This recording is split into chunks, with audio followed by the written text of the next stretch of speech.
और मैं आपको अपने 4 सूबों की बात सुनाता हूँ आज। आप बलोचिस्तान पहले देख ली कि इंडिया ने केपी के अंदर किस तंजीम पे हाथ रखा, PTM पे, पश्तून तहफ़्फ़ुज़ मूवमेंट पे, वो लरो बर वाला नारा आपको याद है। फिर बलोचिस्तान में चले जाएँ, Balochistan liberation army, Balochistan Republican army, BSO आज़ाद, डॉक्टर अल्लाह नज़र वाली, हर जगह पे एक सो कॉल्ड नेशनलिस्ट सेंटिमेंट को बना के एक्सप्लॉइट किया गया। आप चले जाएं सिंध में भी इन्होंने एक बनवाई थी, एक सिंधु रिपब्लिकन आर्मी, सिंधु देश रिपब्लिकन आर्मी, वो चली नहीं, फेल नहीं होगी, लेकिन बनी ज़रूर। लेकिन हमने नेशनलिज्म का वहाँ पे भी ड्रामा देखा। फिर आप देखें कि आप गिलगित बल्तिस्तान में आपको याद है कुछ अर्सा पहले एक मूवमेंट चली थी, उसमें बल्ती और शिगरी वो एलिमेंट बना के कि जी हम तो किसी का भी हिस्सा नहीं है, हम तो आज़ाद हैं, वॉटेवर। पाकिस्तान का स्टांस हमेशा से रहा है कि हम लोग एक इंटरम अरेंजमेंट से गुजर रहे हैं और हर चीज़ें तय होंगी प्लेबिसाइट में। लेकिन आपको नज़र आएगा, कराची में मत भूलिएगा, अल्ताफ़ हुसैन की जो MQM लंदन थी, उसके तो ओपन सबूत सामने आ गए थे और कि उनको रॉ के हैंडलर्स हैंडल करते रहे। और उसके बाद तो वो फेमस स्पीच अल्ताफ़ हुसैन भी की, आपको याद है, जब उन्होंने कहा कि मैं माफ़ी मांगता हूँ कि हमसे गलती हो गई, हम पार्टीशन में इधर आए, और उन्होंने भारत से अपील की थी कि हमें बचाएं। आप देखेंगे कि हर जगह हाई जैकिंग करवाती है। अब पहला सवाल उठता है कि JKLF का क्या सीन है? JKLF तो एंटी इंडिया है, तो JKLF कैसे इस्तेमाल हो रही है? JKLF इस तरह इस्तेमाल हो रही है, उसके एलिमेंट्स जो अब नॉट एज अ पार्टी, लेकिन लोग जो पहले इस तमाम जाविये में इन्वॉल्व रहे हैं, उनकी एक सोच रही है हमेशा से, और वो ये है कि जी ये जो कश्मीर है, जो आज़ाद कश्मीर जिसको हम कहते हैं, इसको हम पहले मरले में पाकिस्तान से आज़ाद करवाएंगे, और जब ये आज़ाद हो जाएगा तो पर इंडिया वाला जो कश्मीर है उसको भी आज़ाद करवाएंगे। अब ये तो इंडिया वालों को भी पता है कि जो जुल्म जबर है सब कुछ है, उन्होंने तो अपना कब्ज़ा छोड़ना नहीं है। अगर प्लेबिसाइट हुआ तो हुआ, तब तक तो यही स्टेटस को चलेगा। लेकिन उन्होंने कहा कि ठीक है, पाकिस्तान में तो गन डरे। ये जो इस तरह के लोग हैं, जो शौकत अली कश्मीरी टाइप लोग हैं, इनकी आप आराम से भी जाएं, जब प्रोग्राम के बाद आप गूगल कीजिएगा, आपको बड़ी मज़ेदार तकरीरें मिलेंगी जहाँ पे ये कॉन्स्टेंटली पैरेलल ड्रॉ कर रहे हैं कि जो इंडिया कश्मीर में हो रहा है, इंडियन ऑक्यूपाइड कश्मीर में, उसी तरह की चीज़ें जी पाकिस्तान में हो रही हैं, तो फ़र्क क्या है? This is how this whole equation is being played. ये जो चली थी तहरीक आज़ाद कश्मीर में, ये बड़े जेन्युइन रीजंस पे चली थी। जब दरियाओं पे बात हुई, लोकल भला वो बड़े नेशनल प्रोजेक्ट्स थे, अल्टीमेटली सबको फ़ायदा हुआ, लेकिन लोगों की, लोकल्स की आपको नाराज़गी समझ आती है, बिकॉज इमीडिएट इम्पैक्ट उन पे पहले आ रहा था। अगर वहाँ बिजली का इशू था, वो कहते थे कि यार हम प्रोड्यूस कर रहे हैं, हमें सारे मुल्क का न्यूट्रलाइज रेट जो है ना, बैलेंस आउट रेट ना दें, हमें हमारा रेट दें, वो भी हो गया, गंदम का भी हो गया।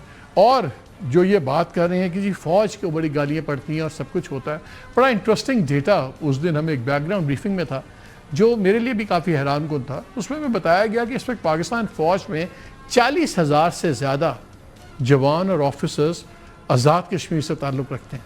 अगर आप पॉपुलेशन के रेशो से देखिए कि पंजाब की एक्स पॉपुलेशन है और उसमें से वाई लोग आर्मी में हैं या सिंध के इतने हैं, तो ये हाईएस्ट रेशो है किसी खित्ते के मुताबिक। सो अगर टेक्निकली देखा जाए रेशो वाइज, तो सबसे ज़्यादा कश्मीरी रिप्रेजेंटेशन है पाकिस्तान की फ़ौज में, और कश्मीर के अंदर ही सबसे ज़्यादा शहादतें भी अब तक वॉर्स में, एज वी स्पीक ऑल्सो, हर दूसरे दिन कोई ना कोई LOC पे चीज़ हुई होती है, धमाके हो रहे होते हैं, लड़ाई हो रही होती है, जो आधी रिपोर्ट होती है, आधी रिपोर्ट नहीं होती। तो ये सिचुएशन है। अब आपको मैंने ये कॉन्टेक्स्ट इसलिए समझाया है कि ये इशू अब हाईजैक हो गया हुआ। कल तक हम भी प्रोग्राम करते थे, मुझे भी होता था कि क्या हो क्या रहा है, ये इसमें इतनी हार्ड लाइंस क्यों आ गई हुई हैं, क्यों रियासत भी ज़्यादा नरमी नहीं करती, कर दे, बातचीत कर ले। अब सिचुएशन क्या है? आज जो मेरी बात हो रही थी आज़ाद कश्मीर में, और मैं दूसरी साइड का व्यू पॉइंट बता रहा हूँ, जो उनके ख़ास जिन लोगों का एक्सेस है उन लोगों के साथ जो इस वक्त उस धरने में भी हैं, सब कुछ है, वो दो चीज़ें मांग रहे हैं। एक तो उनका ये है कि हमारी जान छुटे और हमें कोई केसेस वगैरह ना भुगतने पड़े। अब वो तैयार हैं कि हम हट जाएं, लेकिन जो मेरी इत्तला के मुताबिक रियासत का मौक़िफ़ है, वो कहते हैं कि बिल्कुल आपको हम कुछ नहीं कहेंगे, आप अनकंडीशनली हट जाएं, केसेस अपने फॉलो करें, केसेस चलेंगे। पहले गलती हो गई थी, 170 लोगों के केसेस ख़त्म कर दिए थे, बिल्कुल उनको छोड़ दिया, और जो मर्डर वाले केसेस थे वो भी अबेंस में डाल दिए गए, उन पर बात नहीं हुई। लेकिन अब ये उनको कहा जा रहा है मेरी इत्तला के मुताबिक कि केसेस चलेंगे, आपको गारंटी ये दी जाती है कि रियासत या हुकूमत उन केसेस में इंटरफेयर या इन्फ्लुएंस नहीं करेगी। जो मेरिट पर छुटता है छुट जाए, जो मेरिट में अंदर होता है उसको होना पड़ेगा। ये हम आपको गारंटी देते हैं कि केसेस में मैनिपुलेशन नहीं होगी, लेकिन शायद वहाँ पे अभी तसल्ली नहीं है। मेरी एक बात हो रही थी लंदन में, एक तो बहुत बड़े पॉलिटिकल एक्टिविस्ट हैं और एक हमारे बड़े अच्छे जर्नलिस्टिक कलीग हैं जिनका बहुत ज़्यादा ताल्लुक़ रहा है, और एक ज़माने में तो उनका इतना ताल्लुक़ रहा है कि वो कुछ ऐसी मीटिंग्स का भी हिस्सा रहे हैं जिसमें बरामदा बुक्ति भी थे और दूसरे भी थे, बिकॉज ही वॉज जर्नलिस्ट का काम में हर जगह पहुँचे। वो कह रहे हैं कि वहाँ पे अब इसलिए बहुत ज़्यादा इंटरेस्ट पीक हुआ है कि ऑडियंस पहले नहीं मिली थी। जो ये नेशनलिस्ट सो कॉल्ड, जो अपने आप को नेशनलिस्ट कहते हैं, हम उनको सेसेशनिस्ट कहेंगे, कि वो उनको इतनी बड़ी ऑडियंस या इतना बड़ा प्लेटफॉर्म आज तक नहीं मिला। पहले बात होती थी तो 5 बंदे आ गए, 10 बंदे आ गए, तो वो सॉर्ट ऑफ अंडर क्या कहते हैं इन द वुडवर्क ही थे। ये पहली दफ़ा जब मामला इतना गर्म हुआ है और उनको ऑडियंस मिल गई है तो वो खुल के सामने आ रहे हैं, लेकिन वहाँ भी ट्रेंड चेंज हो रहा है। यही इन लोगों ने एक जलसा किया था, शौकत कश्मीरी वगैरह ने, सरदार शौकत, तो पहला जो इनका जलसा हुआ था उसमें तकरीबन 5000 लोग थे पार्लियामान के सामने। अब अभी संडे को जलसा हुआ उसमें 500-600 हैं। जहाँ तक आज़ाद कश्मीर का ताल्लुक़ है, वहाँ मेरी इत्तला है कि काफ़ी ज़्यादा रिजेंटमेंट है, क्योंकि मुजफ्फराबाद और इन एरियाज़ में बिल्कुल सपोर्ट नहीं थी। और अब लोगों का ख्याल है, ख़ास तौर पे जो ये लास्ट डिमांड ऐड की है ना कि आप इसमें से ये वाला ओथ चेंज करें, इस पर बहुत से लोग अब थोड़े से क्लियर हो गए हैं कि ये बात वो नहीं थी जहाँ से चली थी। तो ये है सिचुएशन आज एज वी स्पीक। आपको बैकग्राउंड मैंने इसलिए दिया था कि कहाँ से चली, किस तरह ओरिजिनल डिमांड्स, लोकल इश्यूज की डिमांड्स थी, उनमें से बहुत पूरी हो गई, और जब वो पूरी हुई तो तब तक उसका इतना हाई प्रोफाइल हो गया हुआ था एक्शन कमेटी का रोल और उसका इन्फ्लुएंस कि वो अब उस पर फिर सो कॉल्ड नेशनलिस्ट इन्वॉल्व हो गए। इस बार नेशनलिस्टों का ख्याल ये था कि जैसे लास्ट टाइम हम आए, 2 दफ़ा आए और गवर्नमेंट लेट गई, तो इस दफ़ा भी आएंगे, गवर्नमेंट लेट जाएगी और हम ये चीज़ें कर लेंगे।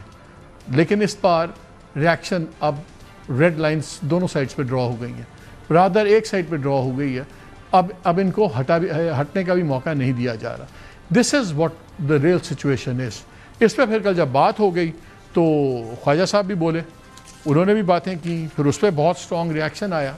तो हम चाह रहे थे कि आज ज़रा इस पर थोड़ा सा एलैबोरेट भी कर लें कि एक तो चीज़ है कि कश्मीर का इशू, एक इशू है ये महाजर सीट्स का, और तीसरा कि जो कश्मीर कॉज पे सारे हम चल रहे हैं, इसकी असल रिप्रेजेंटेशन करने के लिए बेहतरीन लोग कौन हैं, जिन्होंने किसी ना किसी तरह कुर्बानियों का और दूसरी चीज़ों का हिस्सा डाला हो, या जिन्होंने सिर्फ एक प्रिविलेज लाइफ गुजारी हो आज़ादी की।